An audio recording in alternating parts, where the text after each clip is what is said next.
Welcome to This Week in Health IT News, where we look at the news that will impact health IT. My name is Bill Russell, healthcare CIO, coach, and creator of This Week in Health IT, a set of podcast videos and collaboration events dedicated to developing the next generation of health leaders. This week, I'm doing, as you know, a series of interviews with health system executives who will share what their plans are for COVID-19 preparedness. If your system has a best practice to share, please shoot me a note at bill@thisweekinhealthit.com, and we will do a 10 to 15 minute Zoom video recording that will hopefully benefit the industry. I want to thank Sirius Healthcare, who reached out to me last week and asked me if they could sponsor a series of these conversations to help the industry prepare. And I appreciate their foresight in this matter and their commitment to the industry that they serve. Today's conversation is with Dr. Stephanie Lahr, MD, CIO, CMIO of Monument Health. Good afternoon, Stephanie, and welcome to the show. Hi, Bill. Glad to be here. I appreciate you taking the time. You are one of those distinct people that has the CIO, CMIO title, so it'll be interesting to see what your perspective is on this. But let's. I know you're busy. We'll get right to the questions. First question's pretty general, and that's, what are some of the things your health system is doing to handle the COVID-19 pandemic for your community? Sure. So, I think we're doing a lot of the same things other folks are doing, particularly if you're in the same situation as us. So we do have cases in the state of South Dakota, but no cases in our local area as yet.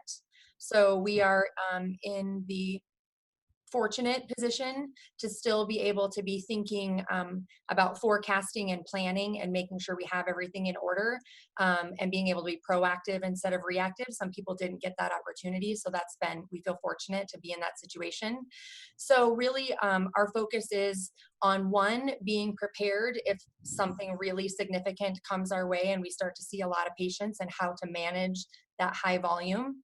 We are also working, as a primary health system, as the only real health system in our community.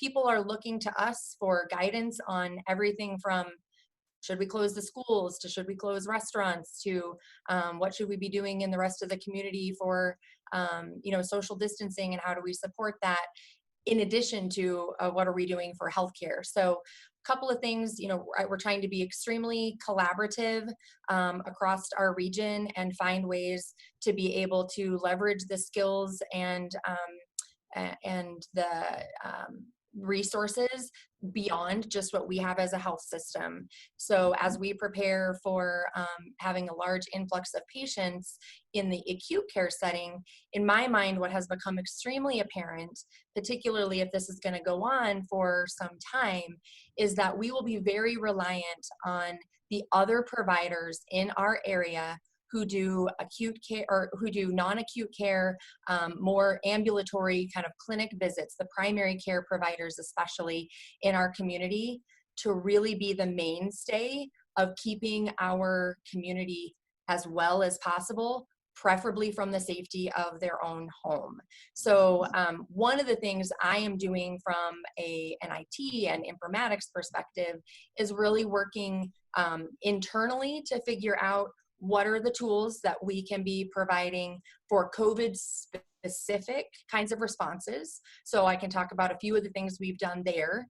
Then we also have another focus on what are the elements that we can deliver to the community so that they can maintain their health while we are going through this problem. And then a third element is what kind of collaboration and guidance can I give to smaller healthcare entities and practices across our community who may not have the technology resources or knowledge or the time to be keeping up to date with all the changes that are happening, so that I can help them figure out what tools might work for them. This is an interesting conversation because you're not in the throes of it. I just had a conversation with somebody who's in a market that's really high volume already, and they're using things like they're just throwing things out now. It's like, we're going to do FaceTime, we're going to do this, whatever it takes to offload some of that stuff to keep our caregivers safe and whatnot. But you have some time to plan and to be logical about it, to build the coalition within your community. So you're not competitors anymore. You're delivering care for your region and for your state. and build out those lines of communication with the state governments. Are you just in North Dakota, or are you other states as well? So we are all of Western South Dakota. We have a little bit in reaching a few patients in reaching into Wyoming, and then some into Nebraska. Okay. So one of the things that we did do was we have a 1-800 number, a nurse triage line, that was stood up, interestingly, basically by IT. The organization had a need, and I think this is another thing that, as healthcare systems are trying to figure out what do, you take the resources you have and the knowledge that you have, and you use them wherever you possibly can. So we had a need for a nurse triage line, and I have nurses that work for me. Yeah. I am a physician. So we said, okay, we got this. And not that we did it just by ourselves, it took help from across the organization, but within a matter of 5 days, we stood up a 1-800 number nurse triage line that's manned 18 hours a day, mostly by nurses that are in IT and other corporate services. So we weren't taking them away from patient care. So now we can talk to patients from really all across, for sure, Western South Dakota. We are talking with patients even in North Dakota and other areas, because as patients become worried and they find a number and they think they have a resource, they call it, and that's totally fine. So we are partnering also with our health systems on the other side of the state to make sure we have their information, because if we see a patient or talk to a patient who's in their territory, then we give them those resources. As you mentioned, right now is not about competition or market share. It's about community health and protecting the well-being of our public, and that takes collaboration, and we're seeing a lot of that. It's fantastic. So one of the things we're seeing, and I'm curious how you're going to handle this, is this aspect of the clinicians within health IT are being reallocated. That's one aspect.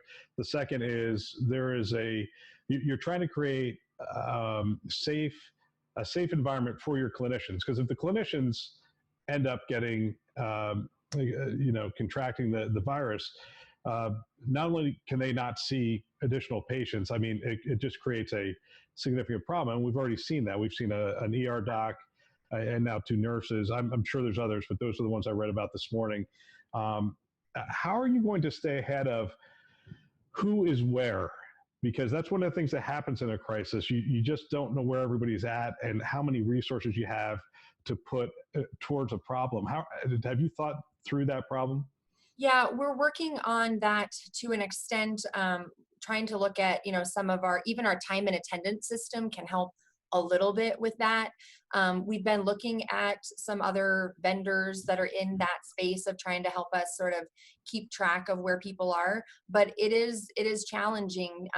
One of the things also that we're sort of thinking about is, do you sort of need a reserve workforce, right? Or kind of how do you tier things in, even from an IT perspective? So for example, it takes desktop analysts for me to deploy hardware, particularly into clinical areas that we stand up a new ICU, if we stand up a new hospital unit, we stand up a new ED, I'm putting those technical team members into clinical space. If they end up sick or quarantined or whatever, how do I make sure the next ED I have to stand up, or ICU I have to stand up, I have the people to do that? So we're talking through things like, do we have a group of people that you're sort of tier 1 and you're doing this work for this week, and the other team members are not a part of that and wouldn't have those exposures, so that if we saw something happen, we sort of have that second group of people who would be able to take your place while you may be out or being observed. Those are things that you have to think through, not even just in the clinical spaces, but in the support spaces as well. Yep. And actually, I want to talk to you about vendors, but the other thing I'm curious about is there a thought in the back of, I mean, clinicians are hard to come by. It's hard to train a new clinician and those kind of things. But IT people, there could be businesses that are slowing down right now that have IT staff that you could tap into and say, look, we need desktop techs. We need those kind of things. Is there a thought of doing that in the community? I would say we're looking at that actually very broadly, even including clinical, because there will, for example, potentially be practices who maybe they won't be able to stay open. Or maybe the physician will do, as we talked about earlier, FaceTime visits or Skype visits with the patient, but might not need their full staff. And so we actually are partnering with other organizations and practices in the community to talk about what it could look like if our hospital needed to temporarily bring their staff on, whether that be clinical staff or things like you mentioned, technical staff from other small businesses and things like that that may close temporarily. So we're working then closely with our HR teams to make sure what are those onboarding processes, how do we get that as streamlined as possible, because while you can make a lot of the rules a little more flexible during a time like this, you still have to have a process.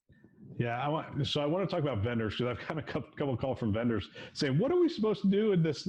And part of it, I put my hat on as a CIO, and I'm like, look, if you're not already in a health system, they don't have the bandwidth right now to set you up as a new vendor.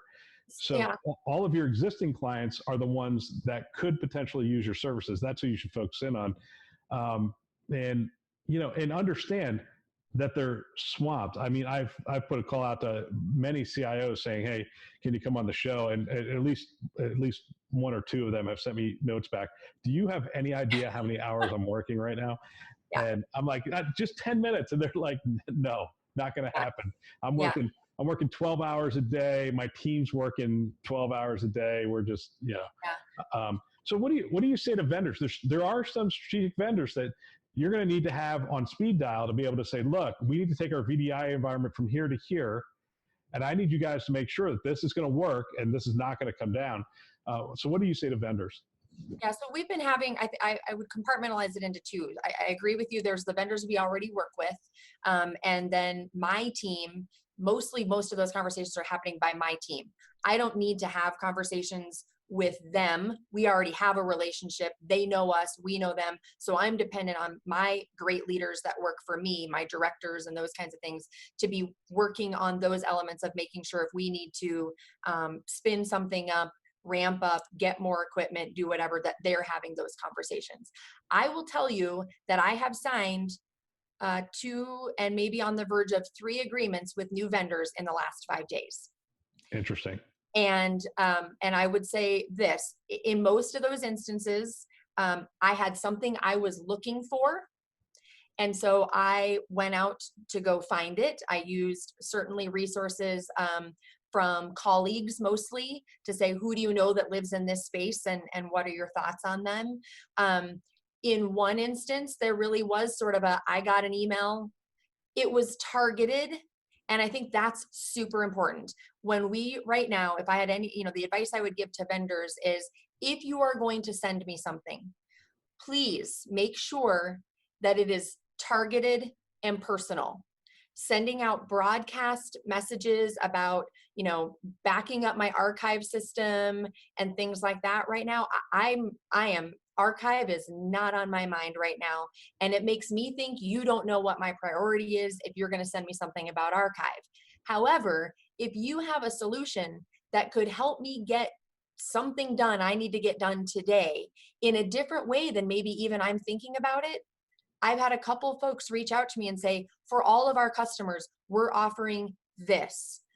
Let us know if you're interested in it. This is how we think it fits into the current pandemic situation that we're dealing with. That I then can take those, and if it's in something I understand, I can respond, or I can send that on to my directors or whatever and say, take a look at this and let's see where it is. But it at least tells me you're thinking about what I'm going through right now, and you are thinking around how you can target solutions for that. And then the other thing is, they just have to be patient. Don't ping me 3 times in a week. I saw it the first time. It might take me 2 to 3 days to get back to you, and more than likely it will be midnight or 1 o'clock in the morning when you get that email back. But be patient, because there are times that I will do that. The other thing I would add, and I am seeing this from our vendors, their availability. I'm signing contracts at 9 o'clock at night. I'm sending them back at 9 o'clock at night, and I am getting a response from them at 9 o'clock at night saying, we got this. Let's set up a time for tomorrow morning to begin talking about execution. 8 to 5 doesn't exist for me. 7 to 7 doesn't exist for me. I need them at the exact moment I need them. And again, I am seeing that from vendors, and that's something that's building that feeling of trust, even in people that we haven't maybe historically worked with or haven't worked with in a particular space. Yeah, so let's talk about this moment in time, this challenge. So with your staff is wondering about the work situation, wondering what's coming down the pike, wondering there's a lot of unknown and uncertainty, and in those times it's important to have great communication, leadership skills, and those kind of things. What are the kind of things you're doing with your direct reports Yeah. who have staff that report to them to assure them to prepare them for a time when things could get a little more crazy? And what are you doing to communicate to the broader staff, maybe directly as the CIO? So I'll start with my own staff first. We're doing a few things here that I think, and I'm really glad we're talking about this because this actually just came up and we made some changes to this today. One of the things that's interesting is I have a staff that has mostly worked from home. Most of my analysts have worked from home for the better part of the last year. They work from home 3 out of 5 days a week. So they're already somewhat used to a work from home strategy. However, now that they are further, in some cases, working 5 days a week from home, and things are changing so rapidly, I mean hour by hour, not even day by day, they are feeling out of touch with what's going on. And so it's this balance. What are we going to do to communicate? But I can't spend all the time communicating because we have to get the work done. So a couple of things that we are doing. My leadership team has a huddle every day for 30 minutes. We go through the new projects that we're working on, the things that IT is involved in. We talk a little bit about just what's happening in the organization and our community at large. Again, it's a 30-minute call. We are now taking the notes from that and sending it out to everyone in the division, so they all get that information, because I can't assume that the managers are all going to have time to go and have all of those conversations. So we're going to at least send it out in print. The other thing that we are then doing, our organization has a daily huddle that is more disease state specific, what's happening in our community. We are sending that out to our folks, and we are offering an opportunity for them to reach out to managers and ask questions and get their answers, because they're not just our caregivers, they live in our community and they have some of those kinds of questions as well. My team is also working on what are tools that can be used, and I mean like games and other kinds of things that are out there for in work from home environments. There are tools that exist to build culture and to build relationships and connectedness. So we're looking at things like, hey, this is a marathon. This is not a sprint. So we got to be able to keep some balance here. What's an online kind of work-related but fun game or interactive something that we could all do that keeps people connected? Let's have a virtual coffee. Let's get together for a virtual lunch so people can just talk about things, but they're staying distant. So that's another thing that we're working on. And then the final thing is we have a Facebook group that is a private Facebook group just for our IT caregivers. About 2/3 of our team is already on it. We're working on seeing if we can expand that further. And every Friday, I am going to do a Facebook Live video. They can log on, ask questions. We'll do it during the day when most of them are working, but then obviously it'll stay on the site. I will talk about, it'll kind of be a state of the state for where we are, right? So what have we been working on this week? Shout outs, great job. Here are our successes. Here's what's going on. Here's what's happening in the organization from a healthcare perspective. Here's what we're thinking is going to happen next week to try and keep people, again, connected. And then we use that Facebook site for other kind of those similar fun things of just trying to keep the teams positive.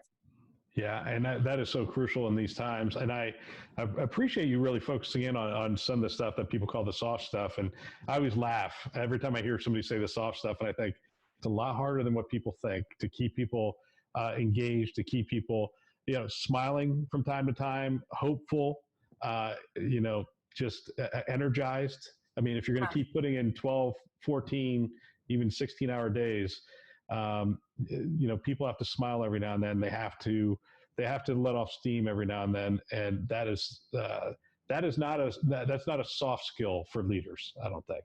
I completely agree with you. The organization, I will admit, is harder, and we're still working on what those things are because, again, everybody's so busy. We don't want to bombard them. Email's not going to work.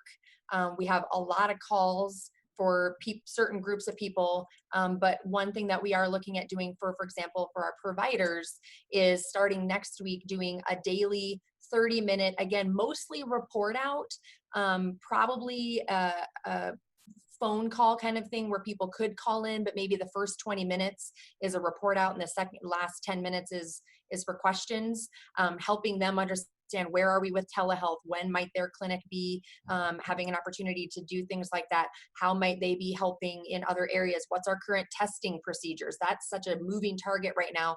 People have lots of questions about that. So what are those things that are clinically relevant to them, but then recording it so that those who can't make it to that time, we could put it on our internal SharePoint site, we could send it out to people, and they'd be able to come in and get some of that more medical staff related education and information every day. Well, thanks for your time. Just one last quick question. I just want to give people perspective. On a normal day, you get so many emails. How much has that increased during this time? Well, my phone did tell me my screen time has gone up by like 40% in the last week. It's a lot. There are, I mean, it's, I probably on average get 100 to 150 emails a day, and I'm probably twice that at this point. Yeah. And, but it just kind of, it is what it is, and we're all managing. The one thing I think is really great in a situation like this is typically you see the best in people come out. People give each other grace. People give each other, help, seeing so much opportunity for collaboration out there. People saying, here's something we did, it went great, take it and run with it. Some of those kinds of things. Providence did something on their website. I worked with my team. We recreated something very similar. Those are things that we can all be doing, and people are really open to that. And so I think that's sort of keeping everything going. It's very, very busy. But at the same time, it's pretty, it feels like you're doing important, valuable work. And so it's gratifying to be doing it. Absolutely. Thanks again, Stephanie. I really appreciate you taking this time today. And I just really appreciate all the stuff that you guys are doing. Thanks much. That's all for this week. Special thanks to our channel sponsors, VMware, Starbridge Advisors, Galen Healthcare, HealthLyrics, and Pro Talent Advisors for choosing to invest in developing the next generation of health leaders. This show is a production of This Week in Health IT. For more great content, check out the website, thisweekhealth.com, or the YouTube channel. If you want to support the show, best way to do it, share with a peer. However you do that, go ahead and do it. Share it with somebody, let them know that you benefit from the show. We're going to be back again with more of these episodes this week and probably into next week if I thought about it. So please check back often. Thanks for listening. That's all for now.